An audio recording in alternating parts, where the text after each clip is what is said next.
investigated the theft of £53 million from the Securitas depot in Tunbridge in 2006. Described it as like something out of Mission Impossible. It's got a point. What still stands as the UK's biggest ever cash heist involved prosthetic disguises, kidnap, and an inside man. But although the plan was sophisticated, the gang simply couldn't deal with the sheer volume of cash, leaving behind 153 million because they couldn't fit any more into their lorry. And as Matthew explains, that was just the beginning of a litany of mistakes leading to their capture. In 2006, a gang of violent thieves carried out the biggest cash heist in British history. Their target was the Securitas depot in Tunbridge in Kent, which at the time housed around £200 million. It's a very secure, tight premises to enter. It's not somewhere you can just knock and walk in. To carry out such an audacious robbery, the gang studied every detail of the maximum security fortress from the outside, but they were also collecting information from the inside. Emir Hussanaj, a shift worker at the depot, earning £5.50 an hour, had been persuaded to feed every detail of the inner workings of the depot to the gang. Using a pinhole camera stuck in his jeans and his belt, he filmed the inside of the depot. Even with this information, the gang had no way round the depot's high-level security. So they decided on a ruthless solution to abduct the depot manager, Colin Dixon, and his family. They set about monitoring the Dixons' movements. It was quite extraordinary the lengths they went to finding out where he lives, what car he drives. Everything that would lead them to be able to get hold of him at any time. They even went as far as secretly filming the family home. They had actually set up the camera and woven it into a handbag, knocked on the door with an excuse that they were looking for somebody else. When you consider that someone's looking at you and your family for the purpose of greed only, they're quite happy to kidnap and traumatise a family, a child. And that is beyond it. After 6 months of watching every move the Dixons made, they put their violent plan into action. First, disguised as police officers and using a fake police car, they kidnapped Colin Dixon. Right, now if you cooperate, nobody will get hurt. Next on their kidnap list was Colin's wife Lynn and their young child. Miss Dixon? Yes. What's the bad news for you, love? It's your husband. A policeman's come to the door. The person they're supposed to trust has then taken them away. I've never heard of anything like it in my nearly 30 years as a police officer. At gunpoint, Lynn Dixon and her young child were driven to a remote farm where Colin was being held hostage. How many staff are there, Colin? Do you think we're kidding here? How many? He's asked all sorts of questions about the inside of the depot. If you don't cooperate, I am going to shoot you and your family. Please, I'll tell you what you need to know. He now knows that he's got no option. The gang forced Colin Dixon to take them into the high-security depot. The chap on the control room recognises his manager straight away. Without question, lets him in. The plan is now working. The heavily armed robbers burst into the depot and forced the terrified staff into metal cages.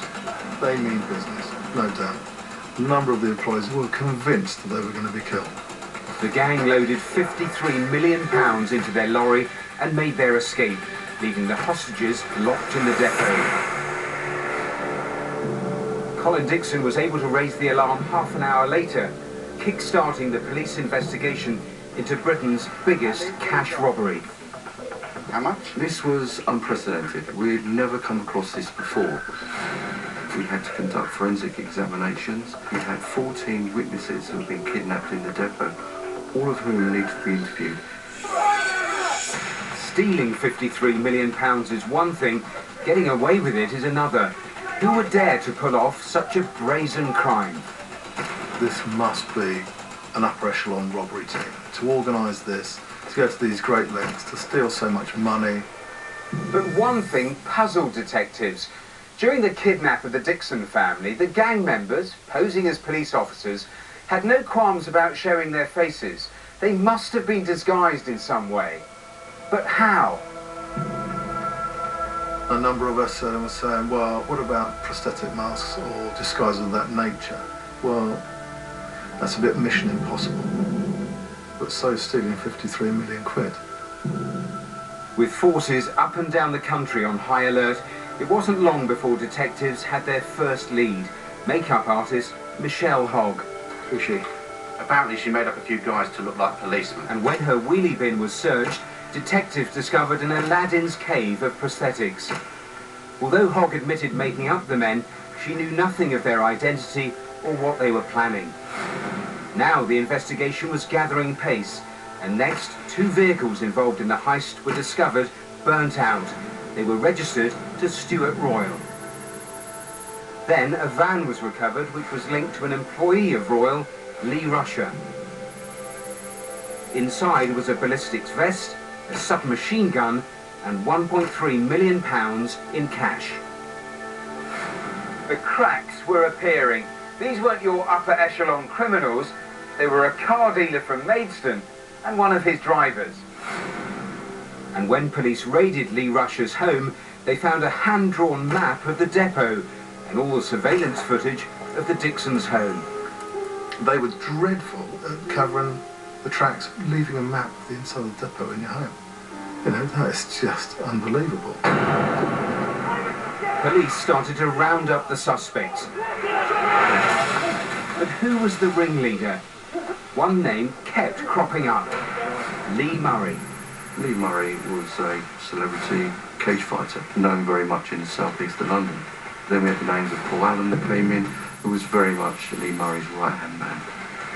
Listen, I've got this job coming up. You massive. And the most devastating evidence against the gang would now come from Murray himself. His red Ferrari had been impounded in the weeks prior to the heist after a road accident. Boss, you're not going to believe this. They found a mobile phone. You're going to want to hear what's on it. Probably take 4 of us and with a van. Literally, it's going to be a matter of seconds, isn't it? He recorded a 5-minute conversation with Lee Rusher, and they are clearly discussing planning for the robbery. But Murray and Allen had already fled to Morocco, a country with no extradition treaty with the UK. They thought they got away with it. They were living the life of luxury, buying cars, opening bank accounts, they were having companies formed. What they didn't bargain on was that we would chase them, and we did. With the help of the Moroccan authorities, Paul Allen was sent back to the UK. Between them, the gang that had terrorised the Dixon family was sentenced to more than 150 years behind bars. But to avoid extradition, Lee Murray had claimed Moroccan citizenship. With his millions, he thought he was untouchable, but he was wrong. He was tried in Morocco, where he was found guilty and sentenced to 25 years. They didn't realise, by stealing so much money, how much interest it would stir up in the public. That's where they went wrong. They nicked too much. That's amazing, isn't it? They nicked too much. Yeah, 53 million, and they could have had the lot, all 206 million, if the truck had been bigger. The cash they stole, the notes, weighed half a ton. The gang had planned this heist for months, but once they pulled it off, it was almost like they didn't know quite what to do. I think what stunned everyone wasn't just the colossal sums they stole, but the fact they got into this fortress of a complex. You saw how they did that. The security industry described these sorts of kidnappings as tiger kidnappings, because they stalk the victims, take the families, make them comply. That was the weak link. They're still hunting one of the gang members, they're still hunting the money. They've recovered 23 million, 30 million is out there, probably abroad. Will they get it all back? Difficult. Thanks, Matthew. Now, I want you to come over here.